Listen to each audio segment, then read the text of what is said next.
ఇప్పటికే ఆలస్యమైంది. ఇక దూకుడు మొదలు పెట్టాలని డిసైడ్ అయిపోయాయి టీడీపీ, జనసేన. ఈ నెల 28న ఉమ్మడి సభతో జోరు పెంచాలని సమన్వయ సమావేశంలో నేతలు నిర్ణయించారు.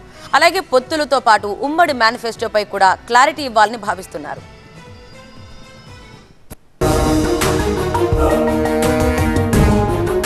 ఓవైపు పొత్తులపై చర్చలు కొనసాగుతుండగానే జనాల్లోకి ఉమ్మడిగా వెళ్లాలని భావిస్తున్నాయి టీడీపీ, జనసేన పార్టీలు. అందులో భాగంగా ఈ నెల 28న తాడేపల్లిగూడెంలో బహిరంగ సభ నిర్వహించాలని సమన్వయ సమావేశంలో నిర్ణయించారు నేతలు. ఉమ్మడి మేనిఫెస్టోపై తదుపరి సమావేశంలో నిర్ణయం తీసుకోనున్నారు. ఉమ్మడి మేనిఫెస్టో తెలుగుదేశం పార్టీ ఇచ్చినటువంటి సూపర్ 6 గాని, జనసేన ఇచ్చినటువంటి సన్ముఖ వ్యూహం గాని ఇప్పటికే ప్రజల్లోకి తీసుకెళ్తున్నాం. వీలైనంత తొందరగా ఉమ్మడి మేనిఫెస్టోని తయారు చేసి ప్రజలకి తెలియచేస్తామని చెప్పి ఈ సందర్భంగా తెలియచేస్తున్నాను. ఎన్డీఏలో చేరాలని టీడీపీకి ఆహ్వానం అందిందన్నారు అచ్చెన్నాయుడు. ఈ అంశంపై మాట్లాడేందుకే చంద్రబాబు ఢిల్లీ వెళ్లారని, అన్ని అంశాలపై త్వరలోనే స్పష్టత వస్తుందని చెప్పారు. టికెట్లపై తుది నిర్ణయం చంద్రబాబు, పవన్ తీసుకుంటారన్నారు. మీ అందరికీ తెలిసిన విషయం, ఇప్పటికే జనసేన, బీజేపీ ఎన్డీఏలో ఎలియన్స్గా ఉన్నారు. తెలుగుదేశం పార్టీకి ఆహ్వానించారు. వెళ్ళి మా అధ్యక్షుల వారు మాట్లాడారు.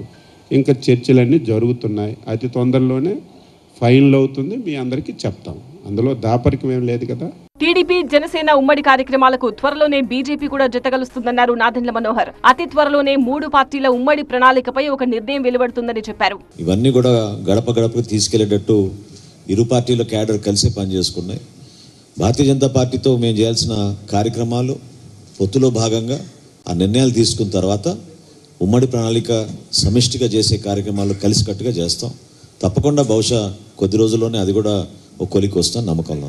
మరోవైపు ఎన్నికల నేపథ్యంలో ప్రజాపోరు కార్యక్రమంతో ప్రజల్లోకి వెళ్లాలని భావిస్తోంది బీజేపీ.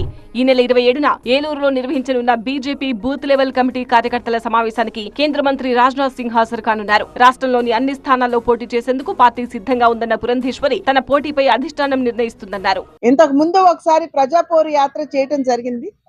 అది విజయవంతమైనటువంటి సందర్భంలో ఎన్నికల నేపథ్యంలో ఇంకో 45-50 రోజులు, ఒక 2 నెలలు మనం ఎన్నికలకు వెళుతున్నటువంటి సందర్భంలో ఈ ప్రజాపోరు యాత్ర మాధ్యమంగా ప్రజలకి చేరువ కావాలి.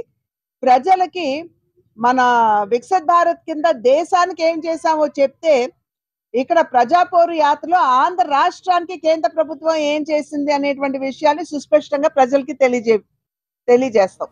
ఓవైపు అధికార వైసీపీ అభ్యర్థులను ఖరారు చేస్తూ ప్రచారాన్ని కూడా ముమ్మరం చేసింది. కానీ టీడీపీ, జనసేన, బీజేపీ పొత్తుపై ఇంకా స్పష్టమైన ప్రకటన కూడా వెలువడకపోవడంతో, అభ్యర్థుల ఎంపికపై ఎటూ తేల్చకపోవడంతో ఆ పార్టీల క్యాడర్లో అయోమయం నెలకొంది. దీంతో వీటికి త్వరలోనే ముగింపు పలకాలని పార్టీలు భావిస్తున్నాయి.